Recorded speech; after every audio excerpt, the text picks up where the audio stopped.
El Evangelio según Mateo, capítulo 1, versículo 18. Comenzamos con el nacimiento, con el anuncio del nacimiento del Señor Jesucristo. Versículo 18 de Mateo, capítulo 1 dice: el nacimiento de Jesucristo fue así.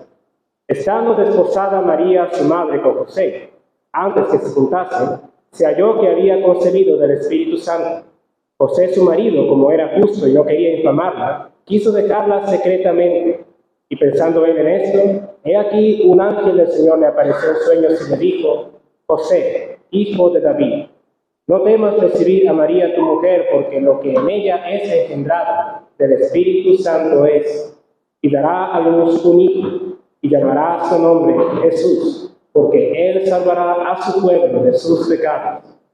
Todo esto aconteció para que se cumpliese lo dicho por el Señor por medio del profeta, cuando dijo: he aquí, una virgen concebirá y dará a luz un hijo, y llamará su nombre Emmanuel, que traducido es Dios con nosotros. Y despertando José del sueño, hizo como el ángel del Señor le había mandado, y recibió a su mujer. Pasemos ahora al Evangelio según Lucas, capítulo 2, versículo 8.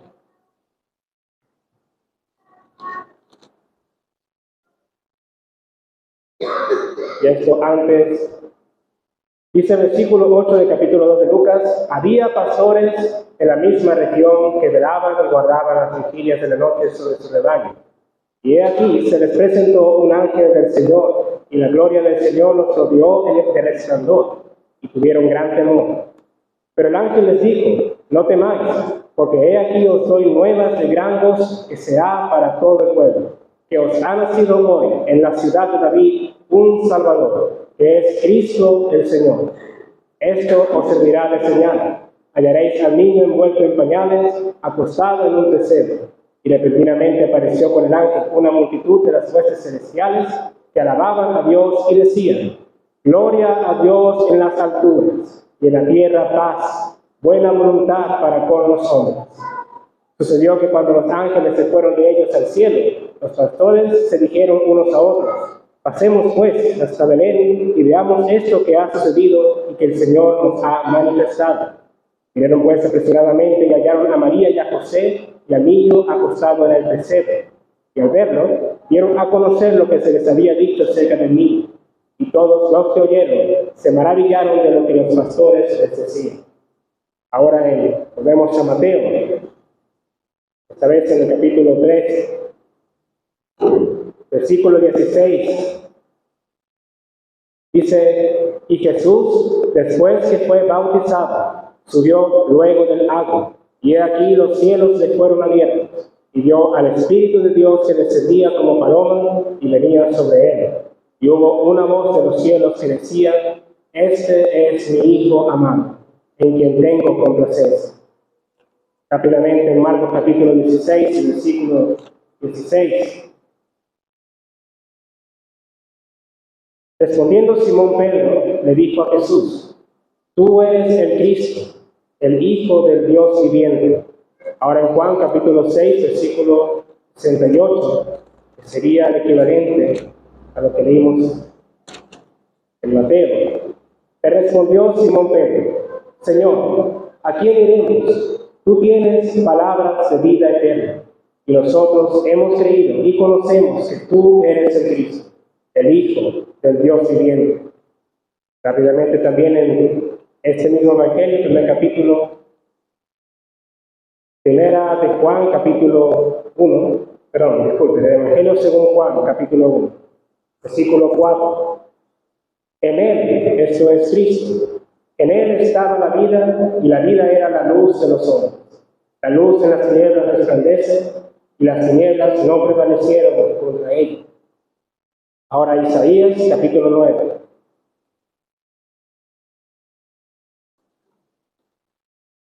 Capítulo 9, veremos a partir del versículo 2. El pueblo que andaba en tinieblas vio gran luz. Los que moraban en tierra de sombra de muerte, luz resplandeció sobre ellos. Multiplicaste la gente y aumentaste la alegría. Se alegrarán delante de ti como se alegran en la siega, como se gozan cuando reparten despojos. Versículo 7. Versículo 6, disculpe. Porque un niño nos es nacido, hijo nos es dado, y el principado sobre su hombro, y se llamará su nombre Admirable, Consejero, Dios fuerte, Padre eterno, Príncipe de paz. Todavía faltan otras lecturas, pero la dejaremos por aquí hasta ahora, esperando al Señor haga prosperar en nuestros corazones su palabra. Hay un punto muy importante para el ser humano poder comprender el gran amor que Dios manifestó para con nosotros, que es comprender que estamos hablando del Hijo de Dios que vino a este mundo para darnos vida. Él estaba en gloria. Desde la fundación del mundo, Él existe. Él es el Hijo eterno, del cual se da señales muchas veces en el Antiguo Testamento. Pero en el cumplimiento del tiempo, Dios envió al Hijo, nacido de mujer y nacido bajo la ley, para cumplir toda la ley y así hacer efectiva la obra que Dios tenía desde antes de la fundación del mundo, planificada para darnos a nosotros salvación y redención. Todo esto queda plasmado en la palabra. Hemos leído solo algunas porciones de todas que manifiestan primero la deidad del Señor Jesucristo, que manifiestan cómo Dios había declarado claramente que Él era el Hijo, en cual Él tiene complacencia, el profetizado, el ungido, el Cristo, el Mesías, todos nombres que apuntan a el Salvador. Emmanuel, Dios con nosotros, dice la profecía de Isaías. Y este Hijo que nos fue dado, como dicen los ángeles, era la muestra de la buena voluntad de Dios para con los hombres, para con nosotros, en ahora darnos un Redentor. Nosotros, viles pecadores, enemigos de Dios por naturaleza, hijos de ira, hijos de desobediencia, tenemos ahora por medio de Jesucristo, por medio de la fe en Él, una adopción. Todo aquel que cree en el Señor Jesucristo es salvo. Es una promesa claramente plasmada en las Escrituras para todo aquel que, reconociendo su condición de pecador, mire a Cristo cual la serpiente alzada de bronce en la historia que se relata en Números, para que mirándole a Él pueda ser salvo, limpio de todo pecado. La gracia de Dios para con nosotros en que, por medio simplemente de la fe, podamos tener perdón y vida eterna. La hora ha pasado y quisiera solamente leer las porciones que tenía también respecto ya no solo a la venida del Hijo, para dar a conocer la buena voluntad de Dios, sino también respecto a su muerte y su resurrección. Leemos en Lucas capítulo 9, versículo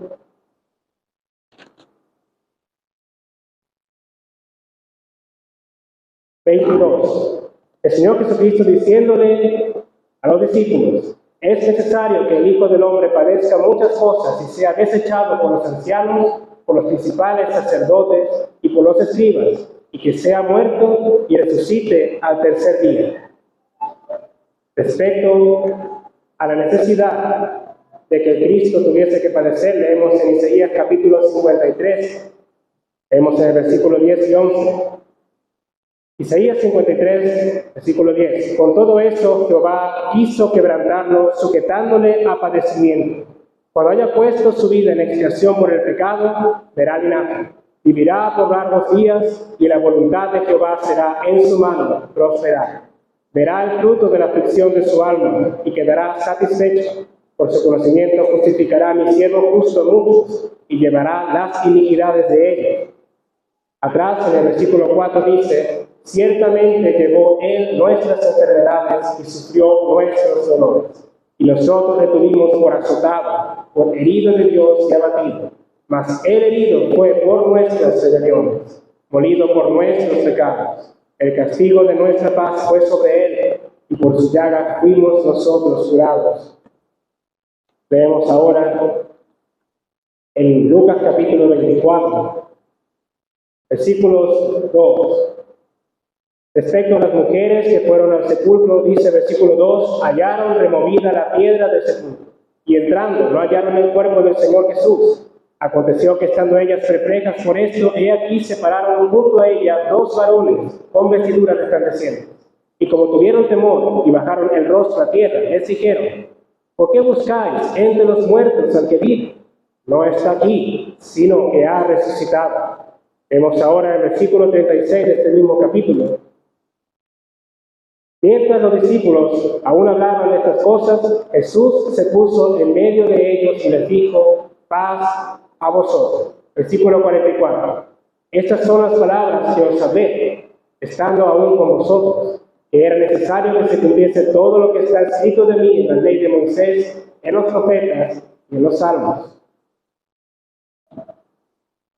Versículo 47. No, versículo 46. Así está escrito. Y así fue necesario que Cristo padeciese y resucitase de los muertos al tercer día, y que se predicase en su nombre el arrepentimiento y el perdón de pecados en todas las naciones, comenzando desde Jerusalén. Finalmente, en Hechos capítulo 9, Hechos capítulo 1, versículo 9. Y habiendo Jesús dicho estas cosas, viéndolo ellos, los discípulos, fue alzado y le recibió una nube que le ocultó de sus ojos. Y estando ellos con los ojos puestos en el cielo, de tanto que él se iba, he aquí se pusieron junto a ellos dos varones con vestiduras blancas, los cuales también les dijeron, varones galileos, ¿por qué estáis mirando al cielo? Este mismo Jesús que ha sido tomado de vosotros al cielo, así vendrá como lo habéis visto ir al cielo. El Señor Jesucristo resucitó y fue recibido arriba en los cielos, y vendrá primero por su iglesia, y luego a reinar conforme a las profecías. El Señor bendiga su palabra.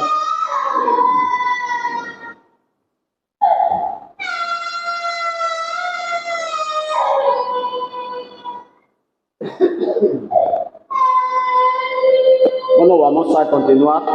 Vamos a cantar una estrofa de un himno, el himno número 123. 123 dice, tú dejaste tu trono y corona por mí, a venir a Belén a nacer, mas a ti no fue dado el entrar al mesón, y en pesebre te hicieron yacer. El coro dice, ven a mi corazón, oh Cristo, pues en él hay lugar para ti. La primera estrofa con el coro del 123. Tú dejaste tu trono y corona por mí, al venir a Belén a nacer. Mas a ti no fue dado el entrar al mesón, y en pesebre te hicieron yacer. Ven a mi corazón, oh Cristo, pues en él hay lugar para ti. Ven a mi corazón, oh Cristo, ven, pues en él hay lugar para ti. Evangelio de Lucas, Evangelio según Lucas, capítulo 8, versículo 22. Vamos a leer la palabra de Dios allí.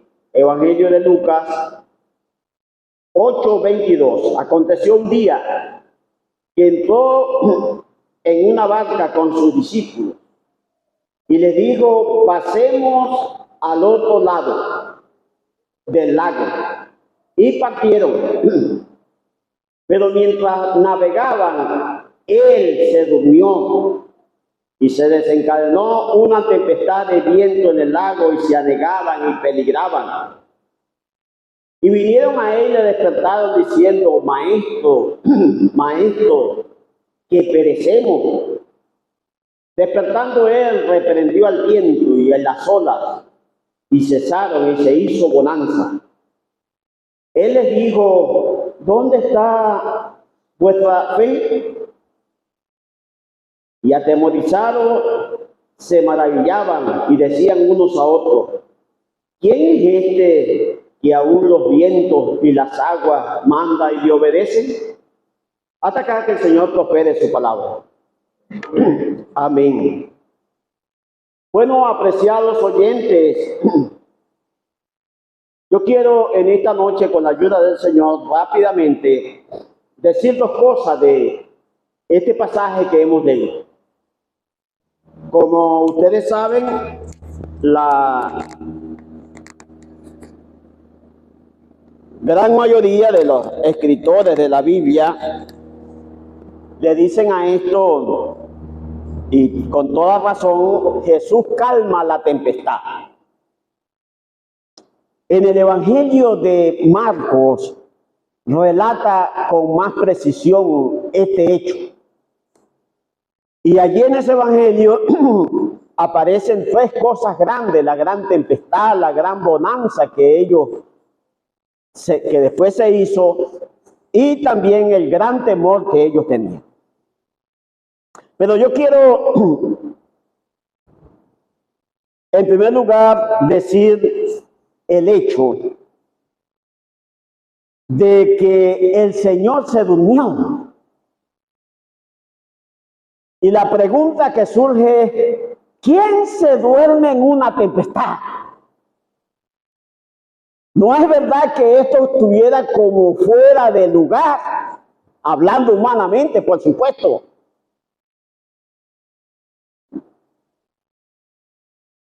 El Señor les dijo a ellos: pasemos al otro lado del lago. Pero él va y dice el evangelista Marcos que en la popa, en un cabezal, él se duerme. Y ustedes saben muy bien, apreciados oyentes, hermanos y amigos que nos visitan, que una persona dormida está totalmente desatendida de lo que está pasando a su alrededor. Pero en primer lugar, apreciados amigos, él se duerme porque era humano. Si Dios hubiese mandado, por ejemplo, algún robot espacial muy poderoso a este mundo, él no se duerme. Pero allí está una persona total y completamente 100% humano, pero a la vez 100% Dios. Y entonces se queda dormido como humano que era. Bueno, ¿qué importancia tiene eso para nosotros, apreciados amigos y hermanos? Yo no sé si usted lo sabe, pero hay un hombre en los cielos, ¿sabe? De carne y hueso, sentado en la majestad en las alturas, y que en esta noche quiere ser tu Salvador, y que en esta noche tiene el poder para emblanquecer tu alma si tú te arrepientes de tus pecados y lo aceptas, lo recibes por la fe como tu único y suficiente Salvador personal. Pero que es humano, que comprende nuestra necesidad, que comprende que somos débiles. La palabra de Dios dice que Él a su tiempo murió por nosotros los impíos. Dios muestra su amor para con nosotros, que siendo pecadores, Cristo murió por nosotros. Un humano que sí comprende nuestra necesidad, pero que era la única manera, apreciados oyentes, de llevarnos al cielo. Tenía que ser una persona, vuelvo y repito, 100% humano, que muriera en la vergonzosa cruz pero a la vez tenía que ser 100% Dios para que la obra de la redención tuviera un valor, y ese valor es eterno. Es por eso que si usted lava sus pecados en su sangre preciosa, su alma quedará total y completamente emblanquecida en la sangre que Jesucristo derramó en la cruz en el Calvario. Pero otra cosa en cuanto a que Él se durmió, vuelvo y repito, y es cuestión de reflexión. ¿Quién se duerme en una tempestad? Y no era cualquier tempestad. Ya hemos dicho que el otro evangelista dice que era una gran tempestad. Aquellos hombres pescadores conocían bien el lago de Galilea, pero ellos se desesperaron porque la cosa era grave, fuerte. Sin embargo, allí estaba una persona durmiendo. ¿No es verdad que parece esto incoherente? Pero no, allí estaba el Cristo de la gloria. Eso nos da a entender, apreciados amigos, que Él es inmutable. El mundo se puede desmoronar, pero su trono está firme. Mire, todos los tronos de este mundo, sea la potencia más grande que hay, sea el país más rico que haya en la tierra, yo no sé cómo se llama, todos, absolutamente todos, están en crisis. Pero el trono de Dios está como un plato. Allí no hay crisis. Eso es lo que sucedía allí, precisamente en aquella barca. Los hombres estaban desesperados allí, los que estaban con él. Nos vamos a ahogar, vamos a perecer. Y él estaba durmiendo. Y alguien ha dicho que aquella barca allí es un tipo del mundo. ¿Cómo está el mundo? En crisis total. No hay un país que no esté en crisis. Guerra, hambre, pestilencia. Pero el trono de Dios está firme. Él no cambia. Jamás va a entrar en crisis. Él tiene el control de todas las cosas. Y tenía el control de aquella barquilla. Y tiene el control del mundo. Mis queridos hermanos, no vamos a perecer.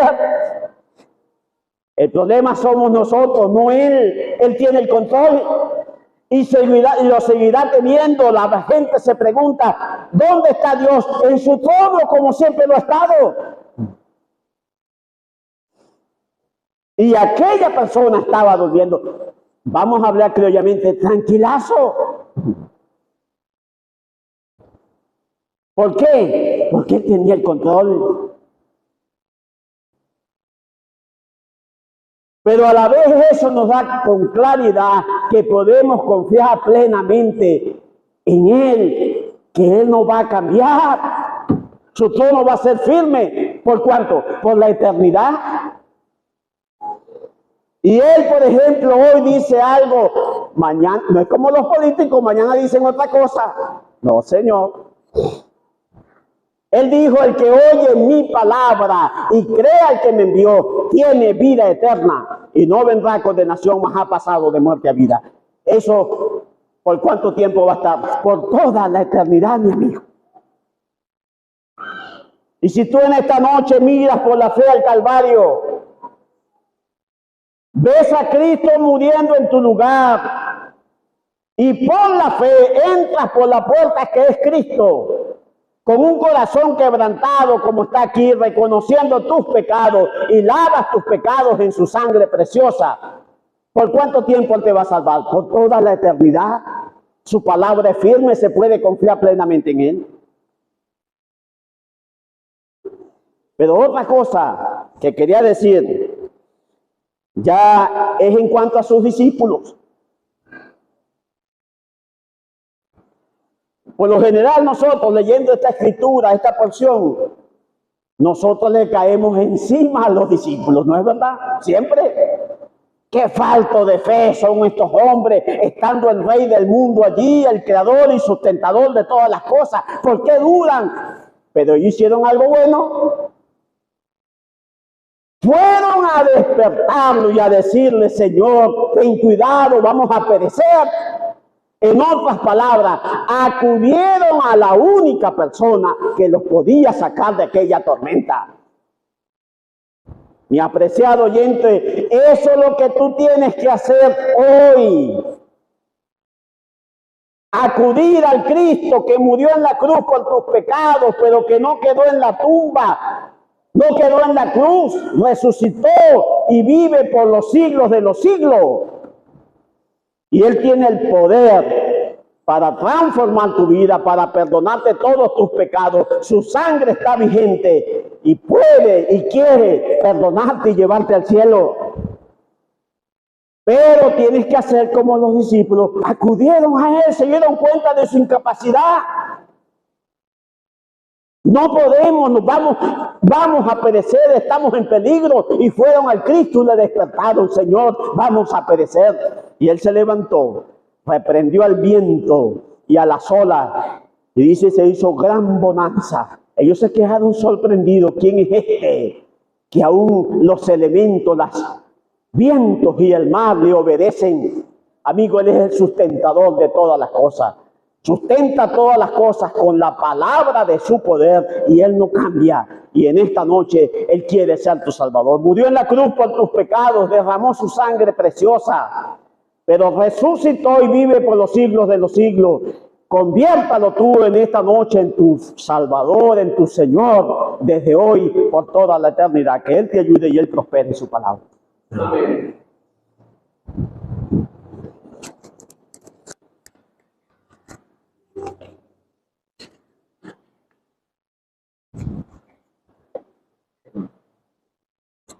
Vamos a continuar cantando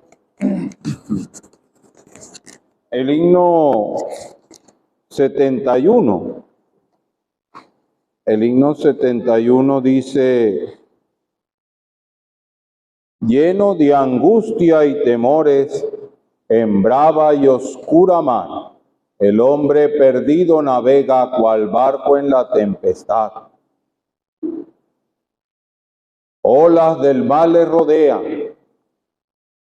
nubes de gran pavor, el naufragio eternal le amenaza, y su alma llena el terror. Vamos a cantar el himno 71. Lleno de angustia y temores, en brava y oscura mar, el hombre perdido navega, cual barco en la tempestad. Olas del mal le rodean, nubes de gran pavor, el naufragio eterno le amenaza, y su alma llena el terror.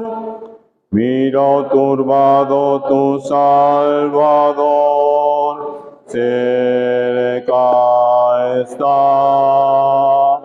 Vio tu peligro y con suma bondad acude a librarte de ruina y dolor. Domina los vientos, las nubes y el mar, y te abre el puerto del bienestar. Su voz potente en la tempestad trae paz, dulce paz. Recibe a Cristo y navegará en calma y paz. Contra las olas y el viento, batalla con ansiedad. Valiente procura librarse del bravo mar de impiedad, mas ya sus fuerzas gastadas rendido y sin valor. Desmayando desea un refugio, un guía y un salvador. Mira turbado tu Salvador, cerca está. Vio tu peligro y con suma bondad acude a librarte de ruina y dolor. Domina los vientos, las nubes y el mar, y te abre el puerto del bienestar. Su voz potente en la tempestad trae paz, dulce paz. Recibe a Cristo y navegarás en calma y paz. Fuerte y solícito acude Jesús y con gran bondad aborda la frágil barquilla y calma la tempestad. Libre de todo peligro, salvo, seguro y en paz. Hoy con Cristo navega el marino a eterna felicidad.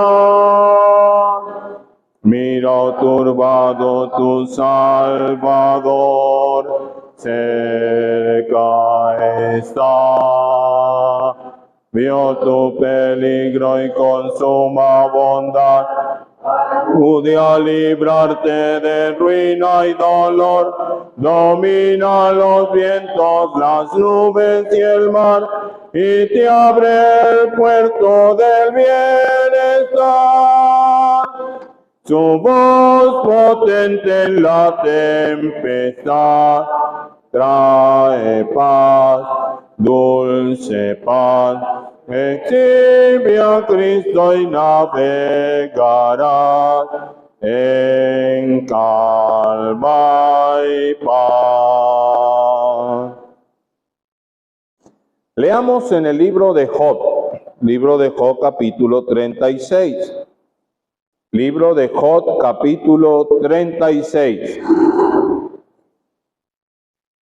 Versículo 5. Libro de Job, capítulo 36, versículo 5, dice: He aquí que Dios es grande, pero no desestima a nadie.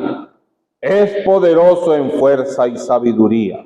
El 33 dice: El trueno declara su indignación, y la tempestad proclama su ira contra la iniquidad. Capítulo 37, versículo 5. Truena Dios maravillosamente con su voz. Él hace grandes cosas que nosotros no entendemos. En el libro de los Salmos, el Salmo 29, Salmo número 29. Versículo 3. Voz de Jehová sobre las aguas. Truena el Dios de gloria. Jehová sobre las muchas aguas. Voz de Jehová con potencia. Voz de Jehová con gloria. Pasemos al Nuevo Testamento. En el Evangelio según San Juan, capítulo 12. Evangelio según San Juan, capítulo 12. Versículo 23. Jesús le respondió diciendo: Ha llegado la hora para que el Hijo del Hombre sea glorificado. Versículo 27. Ahora está turbada mi alma. ¿Y qué diré? Padre, sálvame de esta hora. Mas para esto he llegado a esta hora. Padre, glorifica tu nombre. Entonces vino una voz del cielo: Lo he glorificado y lo glorificaré otra vez. Y la multitud que estaba allí había oído la voz, decía que había sido un trueno, otros decían un ángel le ha hablado. Pasemos a la carta a los Hebreos, capítulo 1. Carta a los Hebreos, capítulo 1.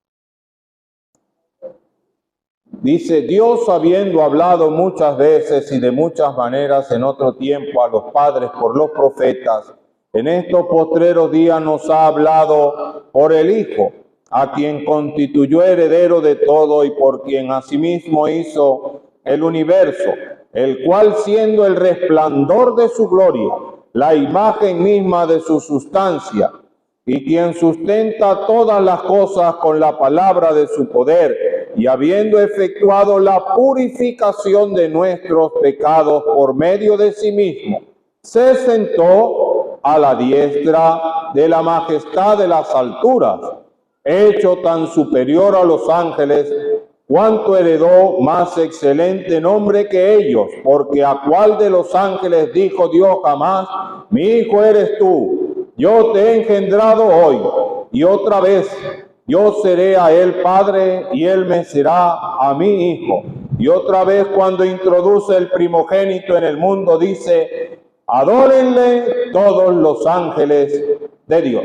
Hasta aquí la lectura, esperando que Dios prospere su palabra en esta noche. Estaba pensando en esa expresión que leemos allí en el libro de Job. Cuando escucho los truenos en situación de tormenta, pienso en esta porción. Truena Dios maravillosamente con su voz. Y aun cuando aquí Eliú ilustra o trata de comparar la voz de Dios con un trueno, es simplemente una comparación, porque tal vez es el sonido de la naturaleza más fuerte que hay. Pero creemos que la voz de Dios es aún mucho más potente, mucho más grande. Y no solamente desde el punto de vista de la potencia de su sonido, sino también en cuanto a lo que puede hacer sencillamente la voz de Dios. Él dijo: sea la luz, y fue la luz. Él creó el universo con una sola orden, todo lo que existe, y lo hizo perfecto a su tiempo, en un perfecto equilibrio, total y absoluto. Una vez estaba un hombre discutiendo allá en la ciudad de Coro con una persona que manifestaba ser atea. Y el supuesto ateo decía: no, es que yo creo en la evolución. Y el hermano que le explicaba le decía: mire, es que hasta científicamente la evolución nunca ha sido demostrada. Si usted aplica cualquier tipo de método que se utiliza en la ciencia para intentar demostrarlo, nadie lo ha hecho. Nadie puede, porque primero es mentira, es falso.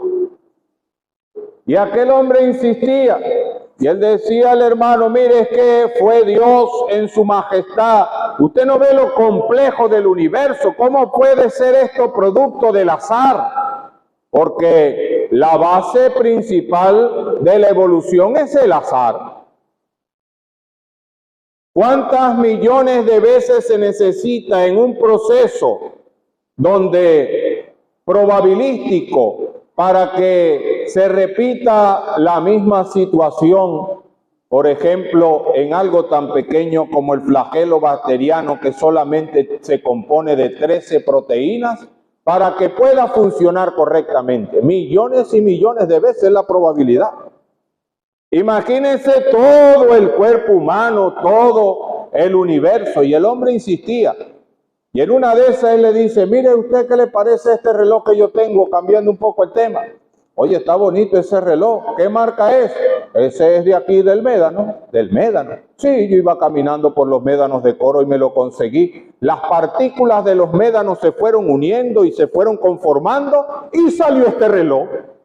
Mire, ¿usted cree que yo soy tonto? Le respondió el hombre. Bueno, eso es lo que usted me quiere hacer creer, que fue lo que hizo que el universo sea tan perfecto y tan maravilloso. Si usted no cree que se puede crear de la nada un reloj en medio de los médanos de Coro, ¿cómo puede usted hacerme intentar creer que el universo fue creado por el azar? Fue la voz de Dios, la poderosa voz de Dios. Pero Eliú nos llama acá a que busquemos también la declaración de Dios en cuanto a nuestra situación con Él. Él dice, el trueno declara su indignación. Mire, Dios está indignado por el pecado. El pecado afrenta su santidad. Y Él declara que en su presencia no puede habitar cosa inmunda que haga abominación y mentira. Nada que esté contaminado por el pecado puede entrar en su presencia, y cada situación de pecado es una ofensa hacia Él. Y la humanidad entera se ha desviado y ha buscado su propio criterio y ha empezado a pecar vez tras vez. Dice la Escritura que la sociedad del mundo solo va de continuo buscando solamente el mal. Y uno ve, la ciencia avanza, la sociedad va queriendo más conocimiento, se crean cada vez más modelos educativos y cosas, y debería ser la sociedad mejor, mucho más decente, con mucha mayor claridad, pero lo que vemos es cada vez mayor maldad, mayor pecado en la sociedad. Lo que hay es un proceso de degeneración. Y lo que antes era considerado malo incluso socialmente, ahora se acepta abiertamente. Y Dios está proclamando su ira contra la iniquidad. Pero aunque la ira de Dios se revela contra toda impiedad e injusticia de los hombres, Él también es paciente, porque es misericordioso.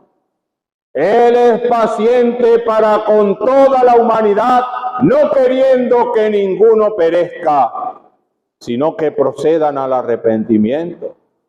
Miren, Dios es un Dios justo, y aunque el pecado afrenta su santidad, en su misericordia, Él no ha ajusticiado a la humanidad, haciendo descargar su ira sobre ella. Aunque tiene toda la autoridad para hacerlo y tiene todas las razones para hacerlo, no lo ha hecho, porque en su misericordia todavía está esperando por su arrepentimiento. Pero la paciencia de Dios tiene un límite. Mire, aun cuando la ira de Dios, dice la Escritura, está sobre el ser humano, dice, por tu dureza, por tu corazón no arrepentido atesoras ira para el día de la ira. Y dice que aquellos que están en esa situación, la ira de Dios está sobre ellos. Es como que está allí en un recipiente que la retiene. Ese recipiente es la misericordia. Llegará el día que llegará a su límite y caerá. Pero la misericordia de Dios y el amor de Dios para con la humanidad es tan grande que aún cuando nosotros hemos pecado, Él nos proveyó de un camino de salvación. Aquel que se arrepiente, dice que Dios, habiendo pasado los tiempos de la ignorancia, usted tal vez haya ignorado, pero ya es consciente porque ha escuchado la palabra de Dios, el Evangelio, y Él le llama que se arrepienta. Mire, usted ve un corazón aquí con estas marcas, ese es que un corazón arrepentido, que acepta. Mi vida llena de pecado ofende a Dios. Y cada vez que usted escuche un trueno, una tempestad, asuma esa es la voz de Dios indignada por mi pecado. Y para Él poder dar esta oferta de salvación, Cristo tuvo que morir. Porque como hemos dicho, la santidad de Dios reclamaba justicia. Y Él, el Señor Jesucristo, Él vino a morir, a pagar la deuda. Y sobre Él cayó la ira de Dios. Él pagó allí el infierno de perdición que tiene que sufrir el pecador por su pecado. Él lo sufrió allí para dar una oferta de salvación. Y vemos como Él dice, ahora está turbada mi alma. Una gran turbación. Él decía, mi alma está muy triste hasta la muerte. Él iba camino a la cruz, conscientemente allí la ira de Dios va a caer sobre mí. Desamparado de Dios para ampararnos a nosotros. Y allí Él declara, de hecho el escritor a los Hebreos dice que aun cuando Él vio aquello y Él tenía pleno conocimiento del sufrimiento que tenía que pasar, todo lo que tenía que sufrir, Él dice que puso su gozo delante de Él. Él vio más allá. Para poder soportar todo aquello, Él vio los resultados de la aflicción de su alma. Él puso la mirada más allá. No vio solamente la cruz y el sufrimiento, sino que vio los resultados de su obra redentora. Y así lo hace acá. Él dice, ha llegado la hora de que el Hijo del Hombre sea glorificado. Pero para ser glorificado, Él tenía que morir primero. Hemos leído allí en la carta a los Hebreos, en el capítulo 1, cómo declara allí el escritor que Él dice, habiendo efectuado la purificación de nuestros pecados, habiendo muerto en la cruz, habiendo derramado su vida hasta la muerte, Él hace la obra de la purificación. Él dice, Él hizo perfectos para siempre a los santificados. Nos santificó en Él.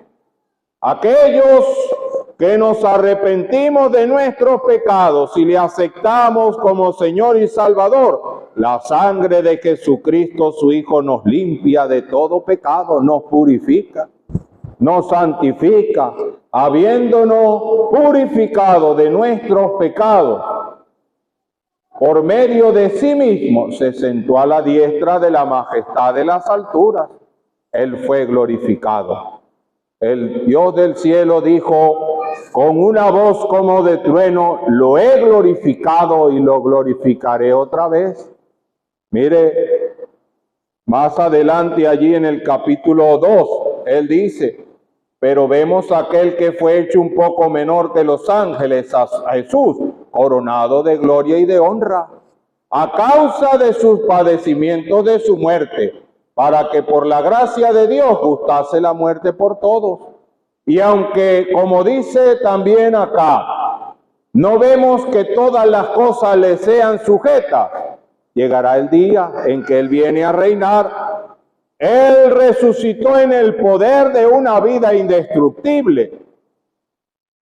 Al tercer día resucitó, Dios lo glorificó.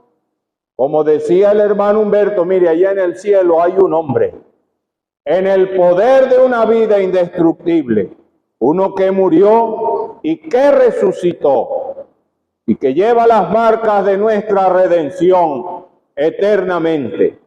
Ese Cristo glorioso y magnífico, que como dice aquí, mi hijo eres tú, yo te he engendrado hoy, y dice que lo introduce en el mundo por medio de la resurrección, y un día viene nuevamente, como dice aquí, para reinar sobre todos nosotros. Algunos nos hemos sujetado voluntariamente hoy, aceptándolo como Señor y Salvador, pero llegará el día en que todo ser, quiera o no quiera, tendrá que aceptar que Jesús es el Señor. Los que lo hacen voluntariamente hoy, para salvación. Los que hoy le rechazan, en el postrer día, lo harán para condenación, pero todos lo harán. Este Cristo glorioso, adórenle todos los ángeles, y de hecho todo ser que existe le rendirá adoración plena a Él. ¿Cuál es su situación con este Cristo? ¿Cuál es su situación hoy? Usted le recibe, ya le recibió, ya lo aceptó como su Señor y Salvador y vive para la gloria de Él. Si no lo ha hecho, hoy tiene una oportunidad de arrepentirse y de poder disfrutar de las glorias venideras que en Él han de manifestarse junto con los suyos. Si no es así, lamentablemente, la indignación y la ira de Dios sigue sobre usted y usted está en peligro de eterna perdición. Ojalá usted medite en esto y tenga compasión de sí mismo y busque la salvación en Cristo. Que Él le ayude y prospere su palabra. Amén. Padre, te damos las gracias por el Señor Jesucristo. Un hijo nos fue dado. Te damos las gracias porque Él no estimó el ser igual a Dios como cosa que aferrarse, sino que se despojó de aquella gloria magnífica que tenía contigo en los cielos. Y vino a este mundo para darnos salvación y vida eterna. Y alabamos, oh Dios, y glorificamos tu nombre. Y nos gozamos de que Él resucitó y vive en el poder de una vida indestructible y que nuestra esperanza es una firme ancla que está dentro del velo. Te damos las gracias por ello. Pedimos por aquellos que han escuchado el mensaje, que tu palabra obre en ellos, que el Espíritu Santo la utilice, que ellos puedan venir al conocimiento de este Cristo glorioso, recibiéndole como Señor y Salvador. Al salir pedimos que nos lleves con bien. Gracias por habernos permitido escuchar de tu palabra. Todo lo ponemos delante de ti en el nombre de tu Hijo amado, nuestro Señor Jesucristo. Amén. Amén. Vamos a cantar del 546.